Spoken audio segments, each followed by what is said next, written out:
Assalamualaikum warahmatullahi wabarakatuh. Kembali lagi dengan channel Rumah Bercerita. Dari rumah kami bercerita, dari rumah kami berbagi informasi. Bagaimana kabarnya teman-teman semuanya? Di pandemi ini kita masih terus melakukan pembelajaran daring. Namun tentunya semangat kita untuk terus mencari ilmu itu harus terus dikuatkan. Kita harus saling menguatkan karena tentunya teman-teman semuanya siapapun manusia pasti akan mengalami naik turun. Ketika naik semangat, ketika turun bahkan malas untuk baca sedikit pun. Oke, teman-teman semuanya, pada kesempatan kali ini kita akan membahas atau kita akan mereview buku tentang sistem pendidikan dasar menengah di 16 negara. Nah, teman-teman semuanya, bagi teman-teman yang mengajar di pendidikan dasar dan menengah, ini menjadi sebuah referensi. Oke, teman-teman semuanya, sebelumnya jangan lupa like and subscribe channel Rumah Bercerita agar bisa terus mendapatkan update informasi dari channel kami. Oke, sudah subscribe teman-teman? Terima kasih. Kita akan lanjut nih, dilihat 16 negara itu dari mana saja. Kita akan melihat bagaimana 16 negara dari bendera. Dari benderanya, ayo, ini bendera mana? Yang jelas ini adalah Inggris, ini China, ada Amerika, ada kalau ini sama ini apa ya? Oh, berarti ada Denmark atau mana ya? Ya, nanti kita lihat lah. Yang jelas ini Jerman. Oke, teman-teman semuanya, kita akan lanjut ke bawah. Nah, buku e-book ini diterbitkan oleh Biro Perencanaan dan Kerjasama Luar Negeri Kemendikbud tahun 2014. Artinya bahwa penulisnya sangat hebat, luar biasa. Jadi teman-teman semuanya, buku ini harus dimiliki deh. Nah, buku ini dibuat pada zaman Mendikbudnya Prof Nuh. Betul tidak Prof Nuh? Wah, betul tidak teman-teman semuanya? Kita akan cek di bawahnya. Wah, betul, Prof Muhammad Nuh. Kenapa saya sampai ke bawah? Bukannya saya lupa, pastikan teman-teman kan, bener enggak sih gitu. Ya, kita akan lihat negara mana saja. Nah, di pengantarnya tentunya beliau menyampaikan kita menghadapi tantangan besar untuk menata diri menjadi negara maju.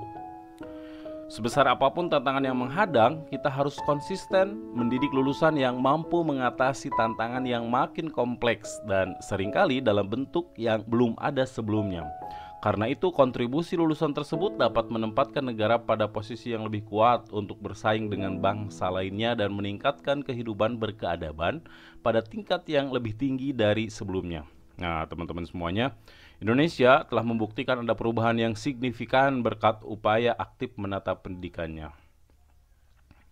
Jadi, teman-teman semuanya, ya, Indonesia terus tentunya berusaha, berupaya untuk menata pendidikannya dari tahun ke tahun agar Indonesia semakin maju.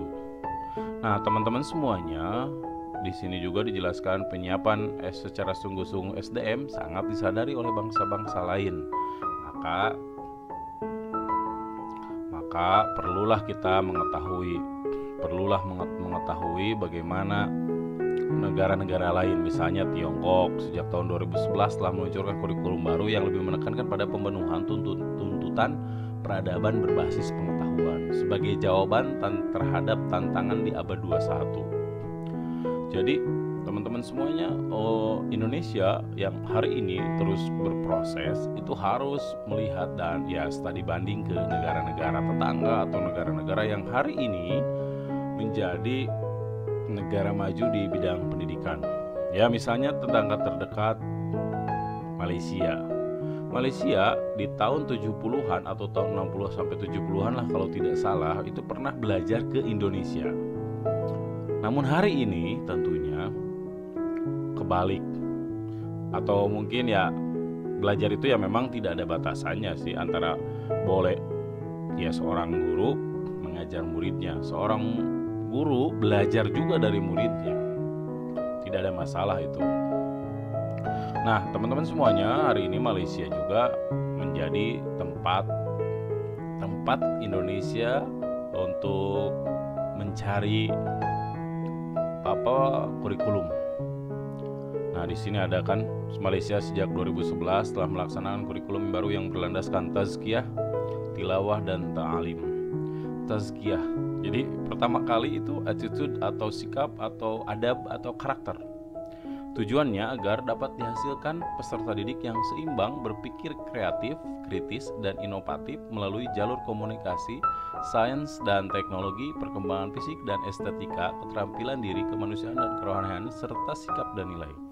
Nah, di sini juga ada India. India sekarang pada ranking 11 dengan GDP nominal terbesar keempat. Wah, ini berarti India semakin maju ini. Nah, setelah India ada Indonesia, setelah India terus ini yang dibahas Prof Muhammad Nuh itu tidak semuanya. Di sini dijelaskan negaranya adalah Prancis, Tiongkok, Mesir, Jepang, Amerika, Jerman, India, Inggris. Nah, juga ada Malaysia dan Arab Saudi. Nah, teman-teman semuanya, di sini dijelaskan bagaimana sistem pendidikan dasar dan menengah. Di sini para penulisnya juga hebat luar biasa. Sistem pendidikan di Amerika Serikat ditulis oleh Insinyur Haryo Winarso MN PhD. Sistem pendidikan di Arab Saudi Dr. Basuni Imaduddin SSMA. Sistem pendidikan di Australia Prof. Dr. Insinyur Rani Rahmanur MSc. Sistem pendidikan di Belanda ada Prof. Insinyur Bambang Hariwibisono.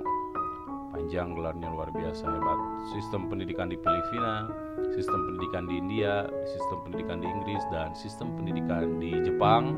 Juga ada sistem pendidikan di Jerman, ada juga sistem pendidikan di Malaysia, sistem pendidikan di Mesir, sistem pendidikan di Papua Nugini, sistem pendidikan di Prancis, Singapura, Thailand, dan Tiongkok. Ada sekitar 900 halaman lebih.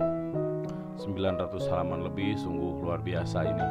Nah, teman-teman semuanya, bagi yang membutuhkan e-booknya silahkan komen atau WA kami, karena saya mendapatkannya secara cuma-cuma. Nah, teman-teman semuanya, ini adalah contoh sistem pendidikan di Amerika Serikat.